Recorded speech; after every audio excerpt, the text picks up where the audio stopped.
नमस्कार, मी राणिका स्लिवाल. आपण पाहताय ते डिजिटल अहिल्यानगर आणि आत्ताच्या घडीची एक मोठी आणि आनंदाची बातमी समोर येते.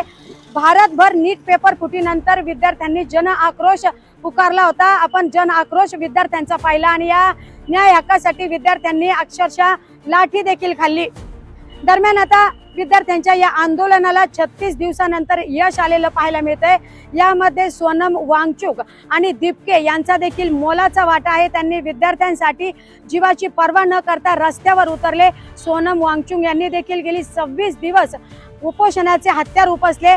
अखेर आता सरकारला या सगळ्या पुढे झुकावं लागलं आणि शिक्षण मंत्री धर्मेंद्र प्रधान यांचा राजीनामा घ्यावा लागलाय. धर्मेंद्र प्रधान यांनी आपला राजीनामा दिलाय. त्यामुळे आता विद्यार्थ्यांनी सुटकेचा श्वास सोडलाय. मात्र या संपूर्ण घडामोडीमध्ये ज्या राजकीय नेत्यांनी, अधिकाऱ्यांनी, पुढाऱ्यांनी आपली राजकीय पोळी भाजून घेण्याचा प्रयत्न केला होता, त्यांना मात्र मोठी चपराक पाहायला मिळते. कारण पंतप्रधान नरेंद्र मोदी यांनी विद्यार्थ्यांच्या बाजूने कौल देत धर्मेंद्र प्रधान यांचा राजीनामा घेतलेला आहे. त्यामुळे ही आत्ताच्या घडीची सर्वात मोठी आणि विद्यार्थ्यांच्या आंदोलनाला आलेलं यश, या माध्यमातून ही बातमी सगळ्यात मोठी बातमी आहे.